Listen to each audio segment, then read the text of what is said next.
Okay guys, welcome back to another video on European politics. Today I'm going to show you which party I would vote for in all of these European countries, at least the EU ones, at least the ones in Western Europe. When you go to the small Balkan countries, it's really hard to know. So I'm just going to go through this.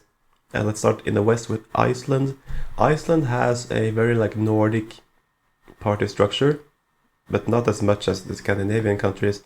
They are a bit different, but they do have the Social Democrats, the Liberals, the center right, and the Center Party, which is called Miðflokkurinn and is led by former Prime Minister Sigmundur Davíð Gunnlaugsson. And they are the one I would go for. They are a bit populist, agrarian, all that. So Portugal, there are three big parties there. You have the Social Democratic Party, the Socialist Party, and Chega. I will vote for Chega. They are the most common sense party, especially when it comes to immigration, which is a major problem in Portugal right now. And it's really sad to see what's happening there. Spain, same. It is the Vox party. They are at least working a bit more together with the PP, the Popular Party, on the national level after Sanchez opened the border. And they are more common sense than most of the other parties. And they also struggle with many regional parties, but they are not worth voting for. In Ireland, I'm not going for the Guinness party up here, but I will be going for another party in Renew, which is this one. They don't really have a right wing in Ireland, and I don't even remember this party's name, so I'll just go further. Northern Ireland, that will be the Democratic Unionist Party, and I think that is quite self-explanatory. If you're on the right, if you support the British Union, that's where you go. And Scotland, Reform. Wales, Reform. England, also Reform. I mean, you can vote for the Tories here too, but they have failed in government, so it's time to give Reform a chance. And Restore are not among the options because I guess they haven't been running in any national elections, or some parties are not here. For example, there are many other smaller parties that are not involved. In France, you do have 10 or so interesting parties that you can pick between. On the far left, you have La France Insoumise and the Greens, and then you have, of course, Rassemblement and Reconquête on the right. I will go for Rassemblement. I do possibly agree more with the economic policies of maybe less Republicans, but Rassemblement will save a lot of money by solving the immigration issue if they can do that. And also they are the ones who are competing on a national level about actually winning with the presidency and winning a parliamentary majority. So they are the one you would go for.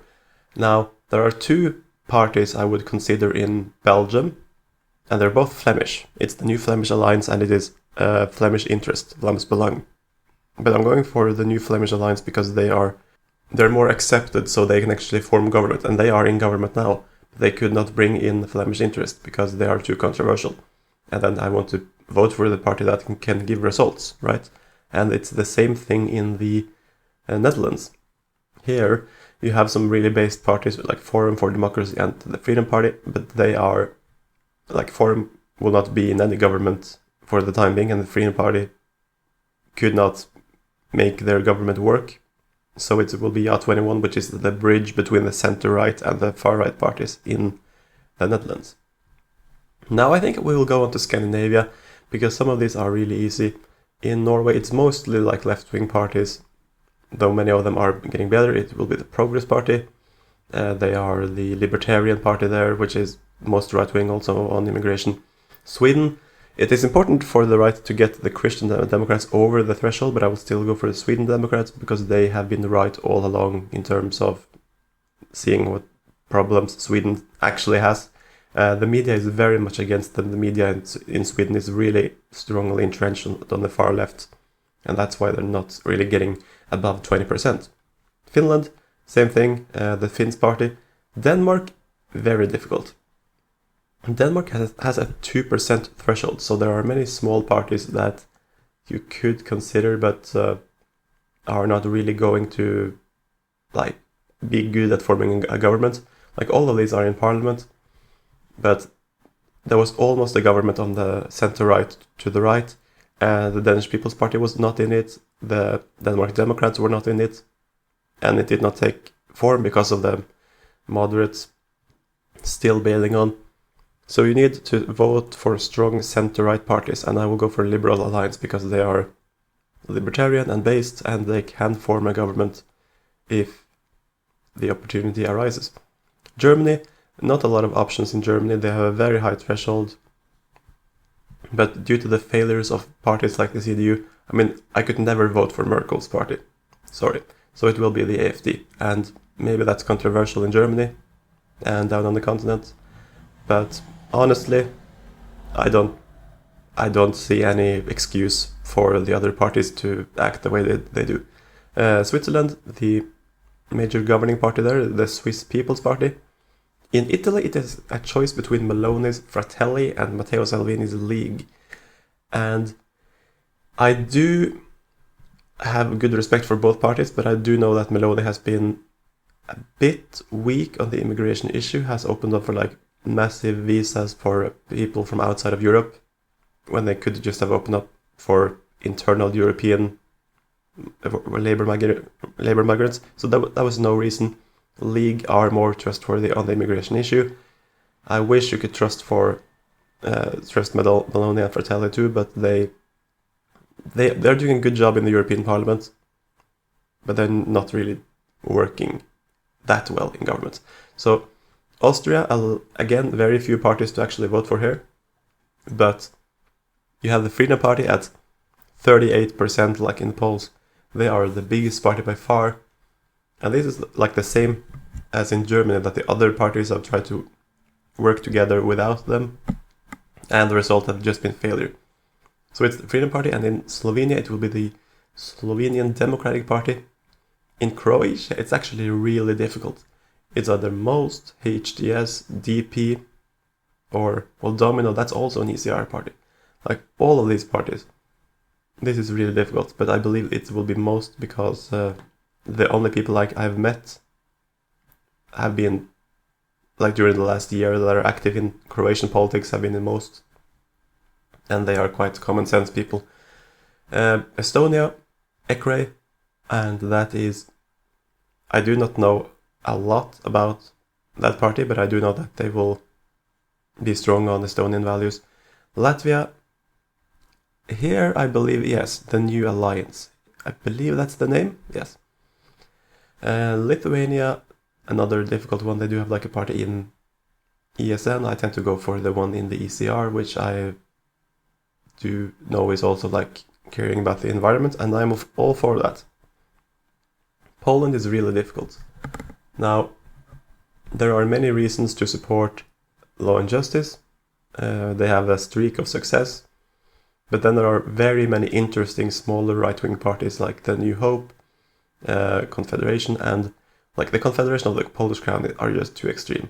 But Law and Justice are good, but would I consider one of the others just to diversify? I mean, I would probably, yes, I would give that a shot to Confederation. But I do not know enough about Polish politics, and Law and Justice is also a very good option. In the Czech Republic, difficult. But the current government under Andrej Babis is a right-wing government, so it actually does work to vote for right-wing populist parties in Czechia, so I would give them a shot. Then you can go to Slovakia, another very difficult one, because the social democratic parties here are kind of based on many issues, but they are also pro-Russian, which I don't like. So I would instead vote for the Slovak National Party. In Hungary, it's either Fidesz or Tisza. Thing is, Tisza has been trying to tear up the education system and the media. I know that, yes, it is like friendly to Orban, but honestly, if you want Hungary to become like Western Europe and the media to tell people to open their hearts to immigrants, then, well, it will be a disaster. So Fidesz. It is.